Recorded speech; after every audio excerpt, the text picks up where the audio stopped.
Acid, bases and salt, इस chapter को cover करने वाले हैं under 15 minute in this video. Chemical reaction and equation already cover हो चुका है। आशा करता हूं कि आप सब ठीक होंगे। My name is Shivam Jha and let's get started. Acid, bases and salt, ये तीनों क्या होता है? This are type of ionic compound. किस चीज को मैं एसिड कहूंगा, किस चीज को मैं बेस कहूंगा और किस चीज को मैं सॉल्ट्स कहूंगा, समझते हैं। अगर मैं किसी चीज को उठाता हूं और मैं उसको टेस्ट करता हूं एंड अगर it is sour to taste, तो मैं कहता हूं ये एक एसिड है। अगर मैं किसी चीज को टेस्ट करता हूं और अगर वो मुझे बीटर लगता है, कड़वा लगता है, तो मैं कहता हूं इट इज बेस। और अगर कोई भी चीज नमकीन लगता है, सॉल्टी लगता है, तो बिल्कुल मैं कहूंगा कि ये कैसा है, ये एक सॉल्ट है। ये तो जेनरिक सी चीज हो गई, बट कुछ एसिड बहुत ही ज्यादा डेंजरस हो सकते हैं और कुछ बेसिस भी बहुत ज्यादा डेंजरस हो सकते हैं और कुछ सॉल्ट भी थोड़ा पॉइजनस हो सकता है। तो क्या मैं हर एक चीज को जाकर के चख करके देखूंगा कि ये एसिड, बेस या सॉल्ट है? जी नहीं, मैं बिल्कुल नहीं कर सकता। तो मैंने एक निंजा टेक्निक निकाली और हमने कहा कि एसिड वो चीजें होती है, सब मैंने नहीं निकाला, ये है बस, ठीक है। तो एसिड वो चीजें होती है जिसको अगर मैं पानी में मिलाता हूं तो ऑन डिसोसिएशन, डिसोसिएशन मतलब टूटने के बाद पानी के अंदर, जिसको आयोनाइजेशन भी कहते हैं, मुझे मिलेगा H+ आयंस। और पानी में H2O है और मुझे H+ मिला है, ये H2O H के साथ रिएक्ट करके बना देगा हाइड्रोनियम आयन। अगर किसी भी चीज के साथ ऐसा हो रहा है तो मैं कहता हूं कि एक एसिड है। अब यहाँ पे और भी बहुत सारे कॉन्सेप्ट आते हैं कि वीक एसिड क्या होता है, स्ट्रॉन्ग एसिड क्या होता है, डाइल्यूट एसिड क्या होता है, कॉन्सेंट्रेटेड एसिड क्या होता है। ये सब आपका होमवर्क है, बहुत ही छोटे छोटे से टॉपिक है। अब बात करते हैं बेसिस के बारे में। बेसिस वो कंपाउंड होता है जिनको अगर मैं पानी में डालता हूं तो वो टूटने के बाद मुझे OH- आयन देते हैं। छोटा सा एक होमवर्क देता हूं कि OH- को हाइड्रोक्साइड आयन बोलेंगे या फिर हाइड्रोक्सिल आयन बोलेंगे, ये तुम्हें नीचे कमेंट में बताना है। तो ये तो हो गया बेस। अब अगर मैं सॉल्ट की बात करूं तो मान लो अगर मेरे पास कोई भी एसिड है और अगर उसके जो H+ वाला पार्ट है अगर मैं उसको एक मेटल से रिप्लेस कर देता हूं तो वो यूजुअली एक एसिड बन जाता है। करके देखो कोई भी, फॉर एग्जांपल HCl ले लो और H को रिप्लेस करो Na से, तो आपको जो मिलेगा वो NaCl होगा, जो कि एक सॉल्ट है। चलिए, तो ये एसिड, बेस एंड सॉल्ट हो गया। हमें पता है कि अब एसिड क्या होता है, हमें पता है कि बेस क्या होता है और हमें ये भी पता है कि सॉल्ट क्या होता है। तो अब समझते हैं कि हम इन चीजों को पहचानेंगे कैसे। ये तो ठीक है। तो there are something called as indicators. अब इंडिकेटर्स क्या होता है? जैसे कि अगर आप एक रोड पे जाते हो तो वहां पे ट्रैफिक सिग्नल्स लगे होते हैं। ये ट्रैफिक सिग्नल्स का काम क्या है? लाल मतलब रुक जाना, हरा मतलब चलते रहना और येलो मतलब तुम बता देना। तो ये क्या करता है? इंडिकेट करता है कि तुम्हें कौन सा एक्शन लेना है। इसी तरीके से हमारे पास कुछ इंडिकेटर्स हैं, जैसे कि नेचुरल इंडिकेटर, हमारे पास सिंथेटिक इंडिकेटर है, हमारे पास ऑल्फैक्टरी इंडिकेटर है और हमारे पास यूनिवर्सल इंडिकेटर है। अब किस चीज को मैं कहता हूं कि एक नेचुरल इंडिकेटर है? अगर एक इंडिकेटर मुझे नेचुरल सोर्सेज से मिल रहा है तो मैं कहूंगा कि given indicator is a natural indicator. लेकिन अगर कोई भी चीज अगर मुझे सिंथेटिकली, मुझे लैब में बनाना पड़ रहा है, तो मैं कहता हूं कि एक सिंथेटिक इंडिकेटर है। और अगर कोई भी चीज मतलब खुशबू से हम पहचान रहे हैं कि क्या है, तो उसको मैं ऑल्फैक्टरी इंडिकेटर कहता हूं। और यूनिवर्सल इंडिकेटर मतलब मिक्सचर ऑफ सेवरल इंडिकेटर होता है। डिटेल में समझते हैं। Litmus paper is an example of natural indicator, क्योंकि ये एक पेड़ से मिलता है जिसका नाम है लाइकेन। ये डिवीजन थैलोफाइटस है। Are you getting it? तो बेसिकली लिटमस पेपर के फॉर्मेट में भी आता है और डाई के फॉर्मेट में भी आता है। अब एक लिटमस पेपर को अगर मैं एसिड में डालता हूं तो वो रेड कलर का हो जाता है और अगर लिटमस पेपर को मैं बेस में डालता हूं तो ब्लू कलर का हो जाता है। तो blue litmus will turn red in acid and blue will remain blue in base but it will turn red in acid. यहां तक समझ आ गया? अगर एक रेड लिटमस पेपर को लेकर के मैं एक बेस में डालता हूं तो वो ब्लू हो जाएगा, लेकिन अगर उसी को मैं एक एसिड में डालता हूं तो उसमें कोई कलर चेंज नहीं होगा। अब बात करते हैं सिंथेटिक इंडिकेटर के बारे में। सिंथेटिक इंडिकेटर में दो इंडिकेटर्स हमें पढ़ना है जो हमारे बुक में है। एक है मिथिल ऑरेंज और एक है फेनोप्थलीन। अब तुम्हें बताना है कि मिथिल ऑरेंज को अगर मैं एसिड में डालूंगा तो क्या वो ऑरेंज कलर का होता है, और रही बात फेनोप्थलीन को, तो क्या मैं उसको एसिड में डालूंगा तो कलरलेस रह जाता है या फिर कोई कलर चेंज होता है? कमेंट में जरूर बताना मुझे। Let's move to our olfactory indicator. Olfactory indicator वो होता है जिसको मतलब तुम सिंपली एक एक्सपेरिमेंट समझो। तुम ले लो प्याज, प्याज मतलब ओनियन, ठीक है, और ओनियन को 3 स्ट्रिप में बांध दो। ये एक्टिविटी तुम्हारे बुक में भी एनसीईआरटी में, और उसको कुछ दिनों तक छोड़ दो, 2-3 घंटा या फिर एक दिन के लिए छोड़ दो। और अब एक काम करो, एक स्ट्रिप को नॉर्मल रखो जिसमें आप बिल्कुल भी ओनियन नहीं डालोगे, एसिड और बेस डाल के देखो 2 अलग अलग स्ट्रिप पे।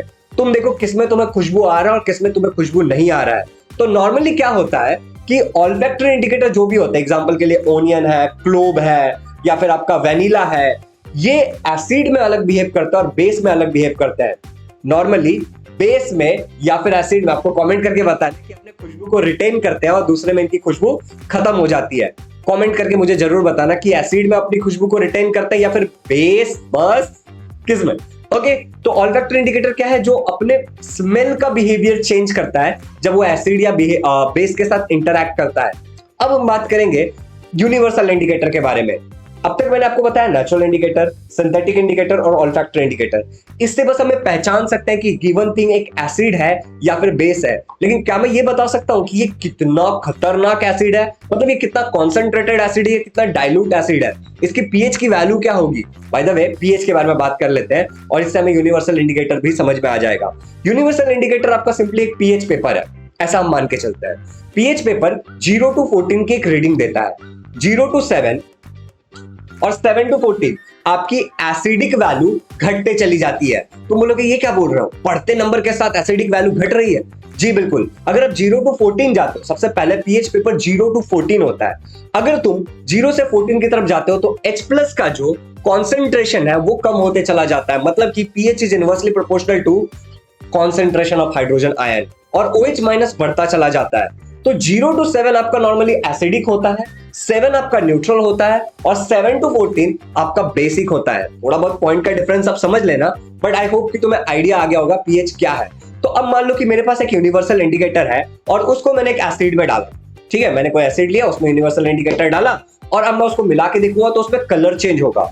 इस कलर चेंज को मैं पीएच पेपर के सामने रखूंगा तो पीएच पेपर से जिस भी कलर पे मैच हो गया, फॉर एग्जांपल मान लो कि मैंने एक एसिड लिया था, उस एसिड में मैंने थोड़ा सा यूनिवर्सल इंडिकेटर डाला और अब मैं उसको लेके जाता हूँ पीएच के पास, देखता हूँ तो 6 के पास जो कलर है उससे वो मैच होता है, तो मैं कहूंगा कि इसकी जो पीएच की वैल्यू है वो 6 है। तो यूनिवर्सल इंडिकेटर के पास एक ताकत है कि वो आपको बता पाता है कि पीएच की वैल्यू भी क्या है।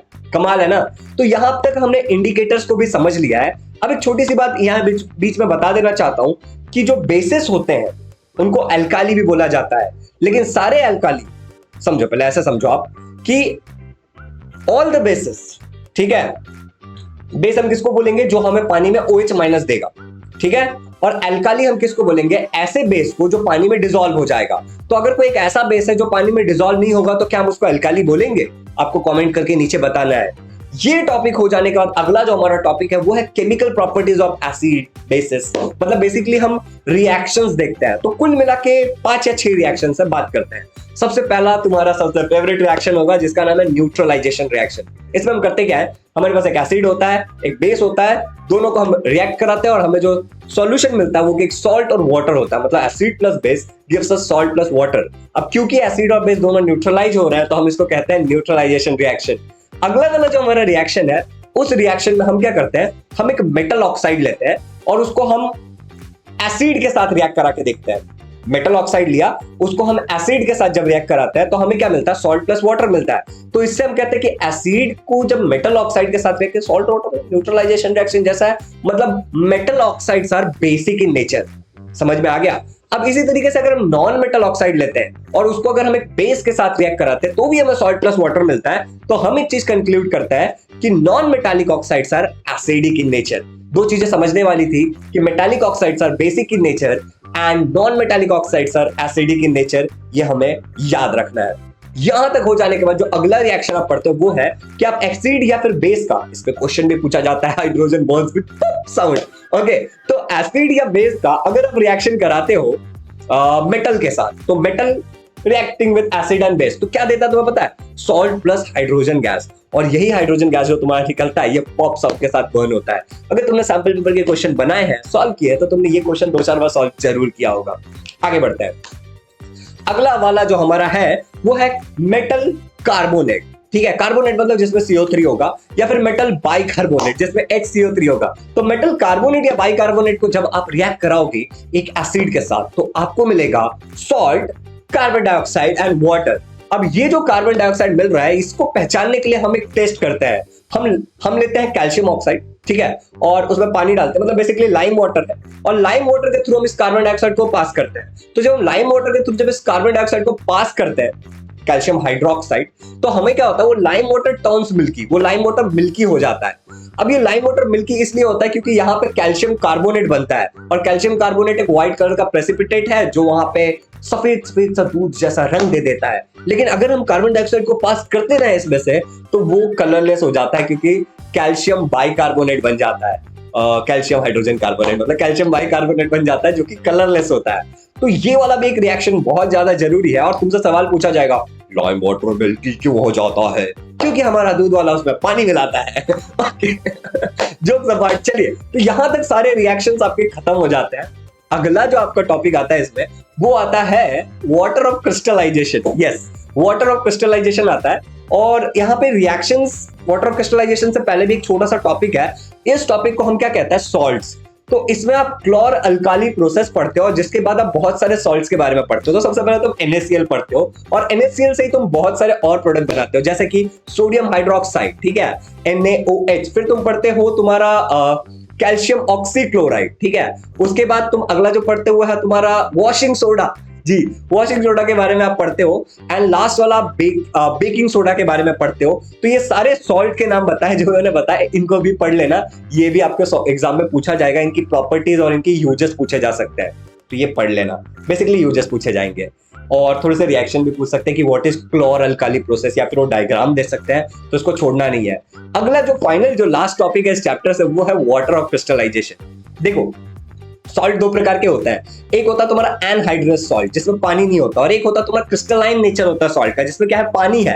अब तुम कैसे करोगे पता है, जो वाटर ऑफ क्रिस्टलाइजेशन है उसमें डॉट NH2O जैसा कुछ होगा, मतलब N मतलब कुछ भी नंबर ऑफ H2 है। जैसे कि तुम्हारे पास क्या क्या सॉल्ट के तुम्हें पूछे जा सकते हैं, मैं बता देता हूँ। फेरस सल्फेट, ये एक सॉल्ट है, इसका फॉर्मूला याद कर लेना, और इसमें कितने वाटर मॉलिक्यूल्स होते हैं याद कर लेना।